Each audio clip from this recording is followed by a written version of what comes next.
In this, we are working in the brand known as Spotify. And under Spotify, we are manufacturing gluten-free foods. And our startup is around 5 year old. And so, what we have now started is every Sunday, we are taking a small session of around 30 minutes with the general consumer who would like to know more about the various aspects of nutrition. See, nutrition is such a big science that it is very difficult to understand everything in one go. But at least, like last week, we had talked about fiber.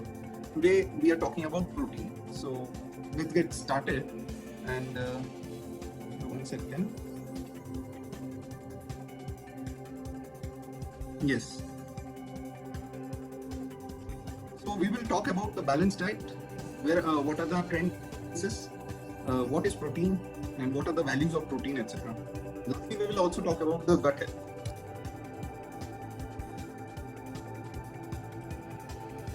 So, as you see, balanced diet is very important. And what do you mean by balance? Everyone says that you need to have a balance in your life. So, like that, you also need a diet, your diet to be a balanced one with all the three major macronutrients. That is the carbohydrate, protein, and fat. And coming to the micronutrition, which are known as micronutrient, like vitamins and minerals and phytonutrients, those are required in very small quantity, but they are also extremely important. So what people say is that you need to around 50 to 60% of your total calorie in a day, which is around 2000 kilocalorie for an adult, coming from the carbohydrate. Around 15 to 16% should come from your protein, and 20 to 30% should come from fat.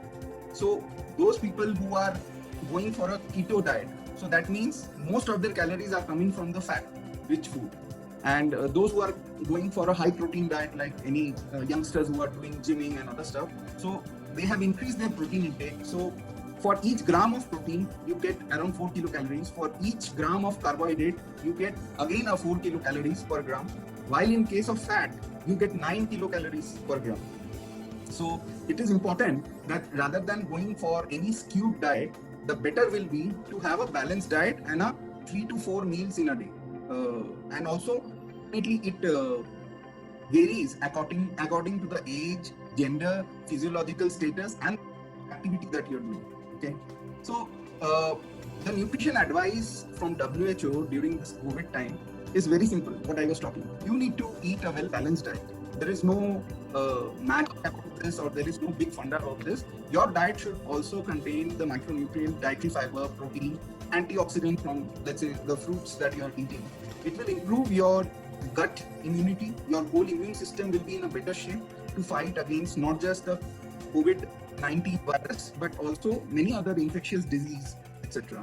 And today we are into the pandemic of a virus, which is coronavirus, SARS-2 coronavirus.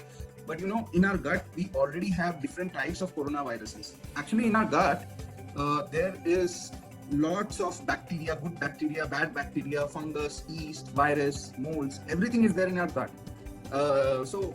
So if there is an imbalance in our gut, which we will come at the last stage of this presentation, there will be a problem in your overall health. So we need to adhere to a well-balanced diet. In the time when the vaccines are coming, it will take more than 6 months to 1 year to, let's say, to even give to 20% of our population. So it will take time. And in the meantime, how to safeguard ourselves is by a good diet, a well-balanced diet. And that's where you need to invest